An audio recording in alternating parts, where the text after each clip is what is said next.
Hello everyone, welcome to Ardhanarishwar एकात्मिक यात्रा। कैसे हैं आप सब friends? Twin flame related content पहुंच तो हज़ारों के पास रहा है, पर वास्तव में कितने लोग हैं जो इस जर्नी से जुड़ा महसूस कर पा रहे हैं? कई बार ऐसे सवाल किए जाते हैं कि हम इस जर्नी में हैं ही क्यों आखिर। कई ट्विन फ्लेम्स को ये जर्नी इसलिए भी मिलती कि उनके पेरेंट्स में से किसी एक ने इनर वर्क किया होता है पास्ट लाइफ में, पास्ट कर्मास को डिसॉल्व करने का काम किया होता है, या आपके एंसेस्टर्स में से किसी ने इनर वर्क किया होता तो उसके फलस्वरूप आपको ये जर्नी मिल जाती। पर कुछ लोग ऐसे भी हैं जिनके ना कभी पेरेंट्स ने ना कभी एंसेस्टर्स ने कोई अच्छे कार्य किए होते, कोई इनर वर्क नहीं किया होता, कंप्लीटली अनअवेकन फैमिली लीनेज होती, तो वहाँ अगर ट्विन फ्लेम्स जन्म लेते हैं तो एक्सट्रीमली डिफ़िकल्ट कंडीशंस होती उनके लिए, क्योंकि वो फैमिली कंप्लीट डिसफंक्शनल होती है। रिलेशनशिप्स ऑलवेज टॉक्सिक होते हैं, चाहे पेरेंट्स का बच्चों से हो, चाहे भाई बहन का रिश्ता हो, भाइयों के बीच, देवरानी जेठानी, सबके बीच टॉक्सिक कनेक्शन रहता। कोई किसी का अच्छा नहीं सोचता है। आप आम तौर पे देखोगे जो ब्लैक मैजिक के केसेस होते हैं वो इसी टाइप की फैमिली में होते हैं और बहुत ज़्यादा होते हैं, जिनका फैमिली में जो भी होगा, जिनका पिछले जन्मों के अच्छे पुण्य कर्म, कोई भक्ति साधना कुछ नहीं कर रखा होता है। और ये मैं दावे से इसलिए कह रही हूँ बिकॉज मैं भी इसी तरह की फैमिली में जन्मी हूँ। आप इसमें प्रहलाद और विभीषण को भी ले सकते हैं, वो इसी तरह की फैमिली से बिलोंग किया करते थे। हिरण्यकशिपु नाम तो आपने सुना ही होगा, प्रहलाद के पिता जो कि एक असुर थे। प्रहलाद जो कि भगवान विष्णु का उपासक था और यातना प्रताड़ना के बावजूद वो विष्णु की पूजा करता रहा। तो एक असुर परिवार में प्रहलाद जैसे भक्त का जन्म क्यों हुआ? एक ऐसी फैमिली जिसमें सब टॉक्सिक हैं, असुर हैं, इतनी नेगेटिविटी है वहाँ पे उस फैमिली में, तो एक भक्त का वहाँ पे जन्म क्यों हो रहा है? क्या पर्पस था प्रहलाद का उस परिवार में जन्म लेने का? क्योंकि हिरण्यकशिपु ने ब्रह्मा जी से चालाकी से वरदान प्राप्त किया था कि ना तो वो पशु द्वारा, ना मनुष्य द्वारा, ना दिन में ना रात में, ना घर के अंदर ना बाहर, ना किसी अस्त्र शस्त्र के प्रहार से मारा जाए। तो अब ब्रह्मा जी वरदान तो दे दिए, पर उनको पता होता है, जो भी देवी देवता होते हैं वरदान देते हैं तो उन्हें पता होता है कि सामने ये असुर हैं, तो ये इसका गलत उपयोग ज़रूर करेंगे। तो ठीक हिरण्यकशिपु ने वरदान का गलत प्रयोग करते हुए उसने तीनों लोगों में विध्वंस मचा रखा था, क्योंकि उसमें अहंकार था उस वरदान के कारण कि अब वो तो मर ही नहीं सकता, वो तो अमर हो गया क्योंकि वरदान ही ऐसा मांगा था। तो इस कारण प्रहलाद का जन्म होता है उस परिवार में।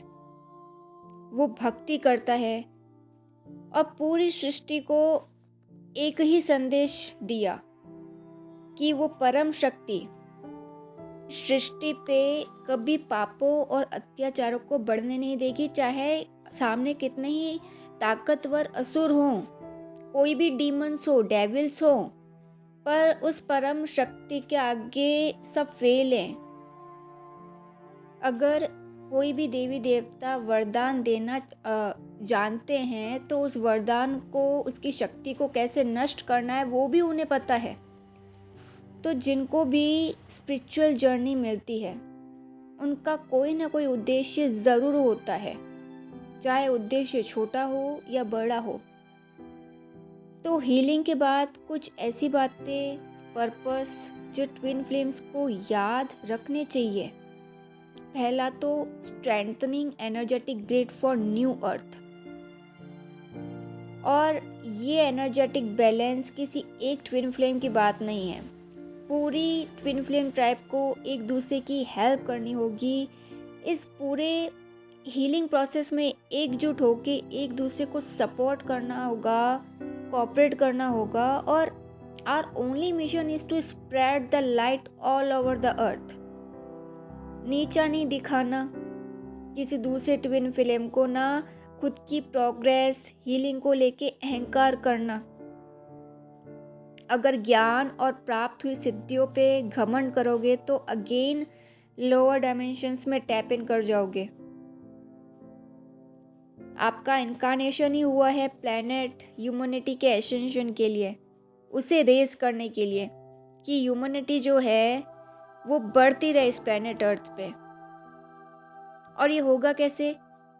अपने एक एक एक्शन थॉट पे गौर करो। ऐसा क्या कर रहे हैं, खरीद रहे हैं, खा रहे हैं जिससे प्रकृति जानवरों को नुकसान पहुंच रहा है। आप जो कंज्यूम कर रहे हो ये पता करो वो चीज़ किसी एनिमल को प्रताड़ित करके या क्रूरता करके तो नहीं बनाई गई है। अब चाहे वो हमारा खान पान हो, हम बाहर से जो भी पैकेट फूड ले रहे हैं, कुछ भी हम खा रहे हैं, ब्रांडेड कपड़े हों, जूते हों, हैंडबैग्स हो, जो भी सामान हम लेके आते हैं तो उस पर गौर करो वो किसी जानवर को प्रताड़ित करके उसकी हत्या करके नहीं बनाया गया हो। तभी सही मायनों में ट्विन फ्लेम खुद को जागृत कह पाएंगे। आपकी जो चॉइस होगी, जिस तरह की लाइफ को आपने चुना होगा, जैसे आप जी रहे होंगे, उसी से मैसेज जाएगा पूरी सोसाइटी में कि आप एक्चुअल में हाई वाइब्रेशनल एनर्जी होल्ड करते हो अपने भीतर। एनर्जेटिक ग्रिड रिपेयर करना प्लैनेट अर्थ की कोई मामूली बात नहीं है कि सिर्फ 1 घंटे के मेडिटेशन से रिपेयर हो जाएगी। आप रेकी करो, कुछ भी करवाओ, चक्रा क्लींजिंग करो, कुछ भी करो, पर आपकी जब चॉइसेस ही चेंज नहीं हो रही है, जीने का तरीका ही नहीं बदल रहा है, तो फिर ट्विन फ्लेम खुद को हाई वाइब्रेशनल सोल कहना, कैसे प्राउडली कहना कि हाँ पे हम ट्विन फ्लेम्स हैं।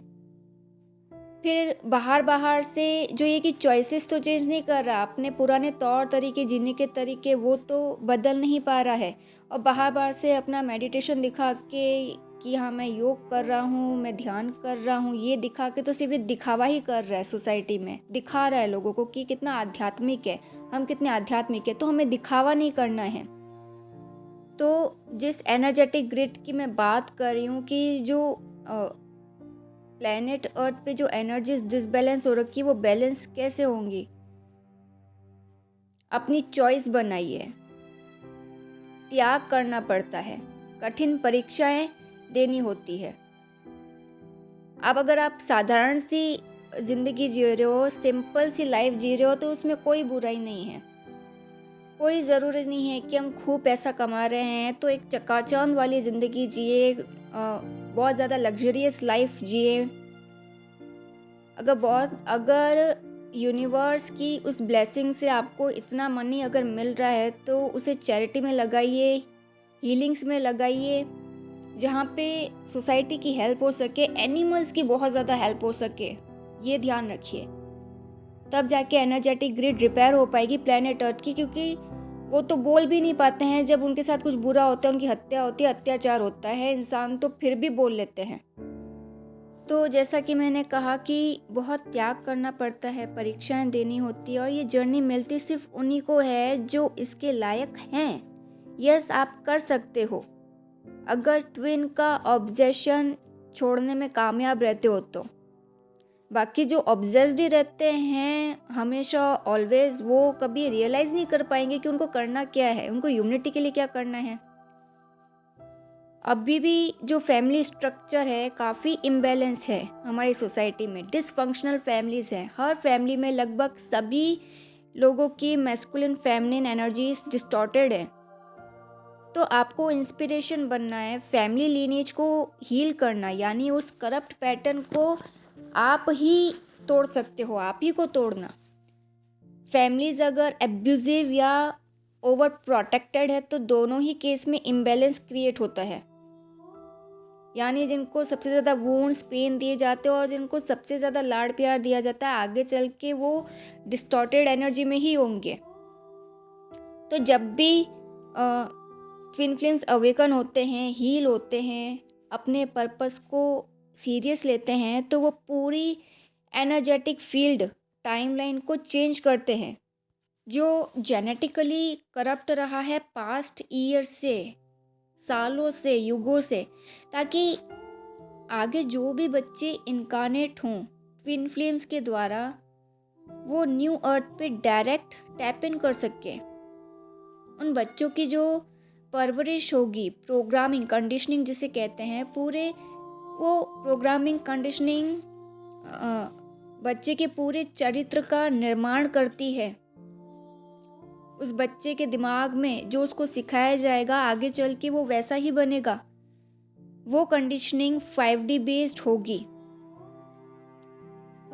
ट्विन फ्लेम्स को रोल मॉडल बनना है new relationship and family templates को क्रिएट करने के लिए।